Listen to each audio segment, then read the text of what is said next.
Hi students, welcome to Mechs vlog. ഇന്ന് നമ്മൾ discuss ചെയ്യാൻ പോകുന്നത് സൈക്രോമെട്രിയെ കുറിച്ചാണ്. അന്തരീക്ഷ വായുവിലെ മോയ്സ്ചറിനെ കുറിച്ചും അതിന്റെ സ്വഭാവ സവിശേഷതകളെ കുറിച്ചും പഠിക്കുന്ന ശാസ്ത്രശാഖയാണ് സൈക്രോമെട്രി. എയർ കണ്ടീഷനിങ് സിസ്റ്റത്തിൽ സൈക്രോമെട്രി ഉപയോഗിക്കുന്നത് അതിന്റെ പ്രാരംഭ ഘട്ടത്തിലാണ്. അതായത് എയർ കണ്ടീഷനിങ് സിസ്റ്റം ഡിസൈൻ ചെയ്യുന്ന സമയത്താണ് സൈക്രോമെട്രിയുടെ ഉപയോഗം വരുന്നത്. അതായത് അതിൽ വരുന്ന കാൽക്കുലേഷൻസും എല്ലാം എളുപ്പമാക്കാൻ വേണ്ടി സൈക്രോമെട്രി ഉപയോഗിക്കുന്നുണ്ട്. അതിന് ഡിസൈനർമാരെ സഹായിക്കുന്നത് സൈക്രോമെട്രിക് ചാർട്ടാണ്. ഈ സൈക്രോമെട്രിക് ചാർട്ടിൽ എയറിന്റെ വ്യത്യസ്ത സ്വഭാവങ്ങൾ, അതായത് DBT, WBT, അതുപോലെ തന്നെ relative humidity, wet bulb temperature, ഈ കാര്യങ്ങളെല്ലാം ആ ചാർട്ടിൽ ഉൾപ്പെടുത്തിയിരിക്കുന്നു. അപ്പോൾ അതുപയോഗിച്ച് നമുക്ക് കാൽക്കുലേഷൻസ് ഒക്കെ സിമ്പിളായിട്ട് സോൾവ് ചെയ്യാൻ സാധിക്കുന്നു. അതുകൊണ്ട് തന്നെ സൈക്രോമെട്രിക്ക് വളരെ പ്രാധാന്യം എയർ കണ്ടീഷനിങ് സിസ്റ്റത്തിൽ ഉണ്ട്. നമുക്ക് ഈ ചാപ്റ്ററിൽ പ്രധാനമായും പഠിക്കാനുള്ളത് സൈക്രോമെട്രിക് ടേംസ്, അതുപോലെ തന്നെ സൈക്രോമെട്രിക് ചാർട്ട്, അതുപോലെ തന്നെ സൈക്രോമെട്രിക് പ്രോസസ്സുകൾ. ഇത്രയും കാര്യങ്ങളാണ് പഠിക്കാനുള്ളത്. അപ്പോൾ ഇത് തന്നെ ഞാൻ 3 പാർട്ടായിട്ടാണ് എടുക്കാൻ ഉദ്ദേശിക്കുന്നത്. അപ്പോൾ നമ്മൾ സൈക്രോമെട്രിക് ചാർട്ട് അത് പഠിക്കുന്നതിന് മുൻപായി സൈക്രോമെട്രിക് ടേംസ് പഠിക്കണം. അതായത് സൈക്രോമെട്രിക് ടേംസ് എന്ന് പറഞ്ഞു കഴിഞ്ഞാൽ DBT, dry bulb temperature, wet bulb temperature, dry air, moisture, saturated air, ഇതിനെ കുറിച്ചൊക്കെ നമുക്ക് എന്ത് ചെയ്യാനുണ്ട്, പഠിക്കാനുണ്ട്. അപ്പൊ അങ്ങനെ ഒരു 14 ടേംസ് നമുക്ക് മെയിൻ ആയിട്ടുള്ള 14 ടേംസ് നമുക്ക് പഠിക്കാനുണ്ട്. അത് കഴിഞ്ഞിട്ടാണ് സൈക്രോമെട്രിക് ചാർട്ട്. ഈ സൈക്രോമെട്രിക് ചാർട്ടിൽ വ്യത്യസ്ത ലൈനുകളാണുള്ളത്. അതായത് റിലേറ്റീവ് ഹ്യൂമിഡിറ്റിയുടെ ലൈന്, അതുപോലെ തന്നെ DBT line, WBT line, DPT, due point temperature line, അങ്ങനെ കുറെ ലൈൻസ് കാര്യങ്ങളൊക്കെ നമുക്ക് പഠിക്കാനുണ്ട്. ഓക്കെ, അത് കഴിഞ്ഞതിന് ശേഷം വ്യത്യസ്ത സൈക്രോമെട്രിക് പ്രോസസ്സുകളാണ്. മെയിൻ ആയിട്ട് ഒരു 8 സൈക്രോമെട്രിക് പ്രോസസ്സുകളാണ് ഉള്ളത്. അതായത് സെൻസിബിൾ ഹീറ്റിംഗ്, സെൻസിബിൾ കൂളിംഗ് തുടങ്ങിയ പല സൈക്രോമെട്രിക് പ്രോസസ്സുകളും ഉണ്ട് പഠിക്കാൻ. ഓക്കെ, അപ്പൊ നമുക്ക് ഇന്ന് സൈക്രോമെട്രിക് ടേംസിനെ കുറിച്ച് പഠിക്കാം. അപ്പൊ അടുത്തതായി പറയാനുള്ളത് സൈക്രോമെട്രിക് ടേംസിനെ കുറിച്ചാണ്. സൈക്രോമെട്രിക് ടേംസിൽ ഒന്നാമതായി ഡ്രൈ എയറിനെ കുറിച്ചാണ് പറയുന്നത്. ഡ്രൈ എയർ എന്ന് പറഞ്ഞു കഴിഞ്ഞാൽ മോയ്സ്റ്റ് എയർ ഉൾപ്പെടാത്ത എയറിനെ ഡ്രൈ എയർ എന്ന് പറയും. അതായത് മോയ്സ്റ്റ് എയർ എന്ന് പറഞ്ഞാൽ ഈർപ്പം, അതായത് വാട്ടർ കണ്ടന്റ് അടങ്ങിയിട്ടുള്ള എയർ. അപ്പോൾ ഈ ഡ്രൈ എയറിൽ വാട്ടർ കണ്ടന്റ് ഒരിക്കലും ഉണ്ടാവില്ല. ഈ ഡ്രൈ എയറിന്റെ കോമ്പോസിഷൻ എന്ന് പറയുന്നത് അതിൽ അന്തരീക്ഷത്തിലുള്ള പല വാതകങ്ങളും ഇതിൽ ഉൾക്കൊള്ളുന്നുണ്ട്. അതായത് nitrogen, oxygen, argon, carbon dioxide തുടങ്ങിയ വാതകങ്ങളൊക്കെ ഡ്രൈ എയറിന്റെ അകത്ത് ഉൾപ്പെട്ടിട്ടുണ്ട്. അപ്പോൾ നൈട്രജൻ ബൈ വോളിയത്തിൽ പറയുന്ന സമയത്ത് 78.08%, അത് വെയിറ്റിൽ പറയുകയാണെങ്കിൽ 75.47%, oxygen 20.95%, 23.19%, argon 0.93% and 1.29%, carbon dioxide 0.033% and by weight 0.05%. ഇത്രയാണ് ഡ്രൈ എയറിലെ കോമ്പോസിഷൻ. അതുപോലെ ഡ്രൈ എയറിന്റെ ഡെൻസിറ്റി എന്ന് പറയുന്നത് 1.293 kg/m³ at 1.0135 bar pressure and at 0 degrees Celsius. Dry എയറിനെ കുറിച്ച് മറ്റൊരു പ്രധാനപ്പെട്ട കാര്യം പറയാനുള്ളത് എന്തെന്നാൽ,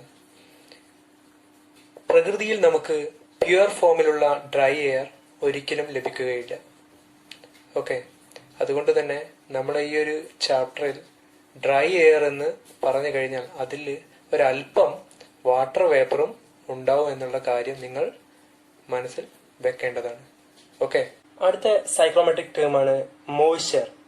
ഡ്രൈ എയറിന്റെയും വാട്ടർ വേപ്പറിന്റെയും മിശ്രിതത്തെ മോയ്സ്ചർ എന്ന് പറയുന്നു. ഈ മോയ്സ്ചറിൽ അടങ്ങിയിരിക്കുന്ന വാട്ടർ വേപ്പറിന്റെ അളവ് ഈ മോയ്സ്ചറിന്റെ ടെമ്പറേച്ചറിനെയും അതുപോലെ തന്നെ അതിന്റെ അബ്സല്യൂട്ട് പ്രഷറിനെയും ആശ്രയിച്ചിരിക്കും. അതായത് മോയ്സ്ചർ എന്ന് പറഞ്ഞു കഴിഞ്ഞാൽ എന്താണ്, ഡ്രൈ എയറിന്റെയും വാട്ടർ വേപ്പറിന്റെയും മിക്സ്ചറാണ്. ഓക്കെ, അടുത്തായി പറയാനുള്ളത് സാച്ചുറേറ്റഡ് എയറിനെ കുറിച്ചാണ്. സാച്ചുറേറ്റഡ് എയർ എന്ന് പറഞ്ഞു കഴിഞ്ഞാൽ മോയ്സ്ചർ തന്നെയാണ്. അതായത് സാധാരണ മോയ്സ്ചറിനും ഈ സാച്ചുറേറ്റഡ് എയറും തമ്മിലുള്ള വ്യത്യാസം എന്താണെന്ന് വെച്ചാൽ, ഈ സാച്ചുറേറ്റഡ് എയറിൽ സാധാരണ മോയ്സ്ചറിലുള്ളതിനേക്കാൾ കൂടുതൽ വാട്ടർ വേപ്പറിന്റെ അളവ് ഉണ്ടാവും. അതായത് വാട്ടർ വേപ്പറിന്റെ അളവ് സാച്ചുറേറ്റഡ് എയറിൽ മാക്സിമം ആയിരിക്കും. ഓക്കെ, ഇതാണ് സാച്ചുറേറ്റഡ് എയർ എന്ന് പറയുന്നത്. അടുത്ത സൈക്രോമെട്രിക് ടേം ആണ് സ്പെസിഫിക് ഹ്യൂമിഡിറ്റി അല്ലെങ്കിൽ ഹ്യൂമിഡിറ്റി റേഷ്യോ. എന്താണ് ഹ്യൂമിഡിറ്റി? 1 കിലോഗ്രാം ഡ്രൈ എയറിലുള്ള വാട്ടർ വേപ്പറിന്റെ മാസിനെയാണ് ഹ്യൂമിഡിറ്റി അല്ലെങ്കിൽ സ്പെസിഫിക് ഹ്യൂമിഡിറ്റി അല്ലെങ്കിൽ ഹ്യൂമിഡിറ്റി റേഷ്യോ എന്ന് പറയുന്നത്. ഇതിന്റെ unit gram per kilogram of dry air എന്നാണ്. അതായത് ഹ്യൂമിഡിറ്റി എന്ന് പറഞ്ഞു കഴിഞ്ഞാൽ 1 കിലോഗ്രാം ഡ്രൈ എയറിൽ അടങ്ങിയിരിക്കുന്ന വാട്ടർ വേപ്പറിന്റെ മാസ്. ഓക്കെ, അടുത്ത ടേമാണ് അബ്സല്യൂട്ട് ഹ്യൂമിഡിറ്റി. അബ്സല്യൂട്ട് ഹ്യൂമിഡിറ്റി എന്ന് പറയുന്നത് mass of water vapour present in 1 metre cube of dry air. അതായത് 1 മീറ്റർ ക്യൂബ് ഡ്രൈ എയറിൽ അടങ്ങിയിരിക്കുന്ന വാട്ടർ വേപ്പറിന്റെ മാസിനെയാണ് അബ്സല്യൂട്ട് ഹ്യൂമിഡിറ്റി എന്ന് പറയുന്നത്. ഇതിന്റെ unit gram per metre cube of dry air എന്നാണ്. അടുത്ത സൈക്രോമെട്രിക് ടേം ആണ് റിലേറ്റീവ് ഹ്യൂമിഡിറ്റി അല്ലെങ്കിൽ RH. It is the ratio of actual mass of water vapor in a given volume of moist air to the mass of water vapor in the same volume of saturated air at the same temperature and pressure.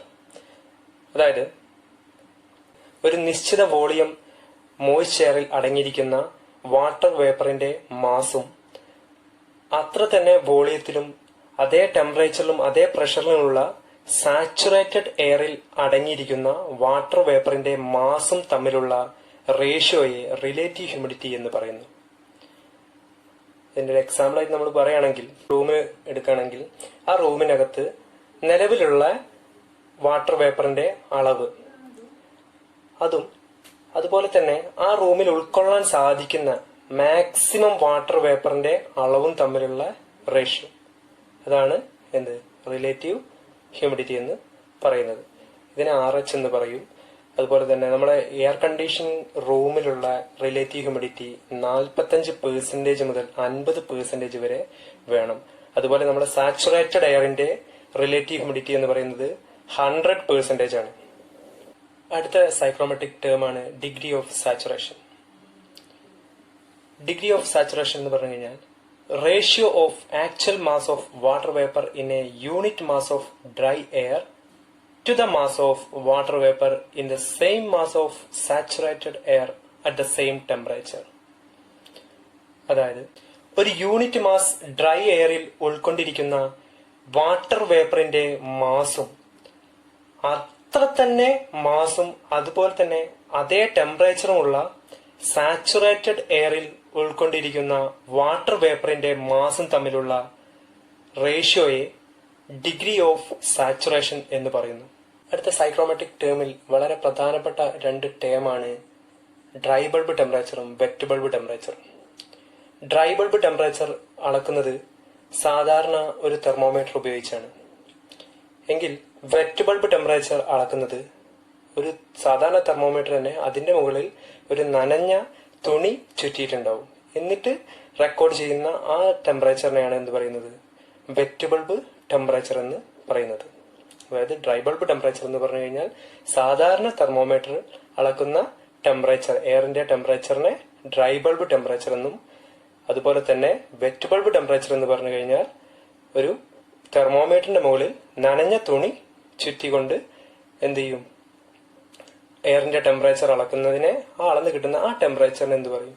Wet bulb temperature എന്ന് പറയുന്നു. Sling സൈക്രോമീറ്റർ ഉപയോഗിച്ച് dry bulb ടെമ്പറേച്ചറും wet bulb ടെമ്പറേച്ചറും അളക്കാൻ സാധിക്കുന്നതാണ്. Due point temperature അല്ലെങ്കിൽ DPT എന്തെന്നാൽ it is the temperature of air recorded by a thermometer when the water vapor present in it begins to condense.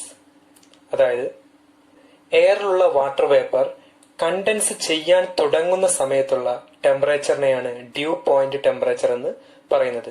ഇത് നമുക്ക് ഒരു തെർമോമീറ്റർ ഉപയോഗിച്ച് കണ്ടുപിടിക്കാവുന്നേ ഉള്ളൂ. പിന്നെ സാച്ചുറേറ്റഡ് എയറിന്റെ ഡ്യൂ പോയിന്റ് ടെമ്പറേച്ചറും വെറ്റ് ബൾബ് ടെമ്പറേച്ചറും ഡ്രൈ ബൾബ് ടെമ്പറേച്ചറും സെയിം ആയിരിക്കും. അടുത്ത ടേമാണ് wet bulb depression, WBD. Difference between dry bulb temperature and wet bulb temperature at any point. അതായത് തെർമോമീറ്റർ വെച്ച് നമ്മൾ റീഡിംഗ് ചെയ്യുന്ന സമയത്ത് അത് ഏത് പോയിന്റിലാണെങ്കിലും ആ പോയിന്റിലുള്ള ഡ്രൈ ബൾബ് ടെമ്പറേച്ചറും വെറ്റ് ബൾബ് ടെമ്പറേച്ചറും തമ്മിലുള്ള വ്യത്യാസത്തെയാണ് വെറ്റ് ബൾബ് ഡിപ്രഷൻ എന്ന് പറയുന്നത്. അടുത്ത സൈക്രോമെട്രിക് ടേമാണ് ഡ്യൂ പോയിന്റ് ഡിപ്രഷൻ അല്ലെങ്കിൽ DPD. It is the difference between the dry bulb temperature and dew point temperature of air. അതായത് എയറിന്റെ ഡ്യൂ പോയിന്റ് ടെമ്പറേച്ചറും അതുപോലെ തന്നെ ഡ്രൈ ബൾബ് ടെമ്പറേച്ചറും തമ്മിലുള്ള ഡിഫറൻസിനെ ഡ്യൂ പോയിന്റ് ഡിപ്രഷൻ എന്ന് പറയുന്നു. അപ്പൊ ഡ്യൂ പോയിന്റ് ടെമ്പറേച്ചർ എന്താണെന്ന് നമ്മൾ പറഞ്ഞു. അതായത് എയറിലുള്ള വാട്ടർ വേപ്പർ കണ്ടൻസ് ചെയ്യാൻ തുടങ്ങുമ്പോഴുള്ള എയറിന്റെ ടെമ്പറേച്ചറിനെ ഡ്യൂ പോയിന്റ് ടെമ്പറേച്ചർ എന്ന് പറയുന്നു, അല്ലെ? അതുപോലെ തന്നെ സാധാരണ തെർമോമീറ്റർ ഉപയോഗിച്ച് അളക്കുന്ന എയറിന്റെ ടെമ്പറേച്ചറിനെ എന്ത് പറയും? ഡ്രൈ ബൾബ് ടെമ്പറേച്ചർ എന്നും പറയുന്നു. അപ്പൊ ഈ രണ്ട് ടെമ്പറേച്ചറും തമ്മിലുള്ള ഡിഫറൻസ് ആണ് എന്ത്? ഡ്യൂ പോയിന്റ് ഡിപ്രഷൻ അല്ലെങ്കിൽ DPD എന്ന് പറയുന്നത്. Enthalpy or total heat of moist air.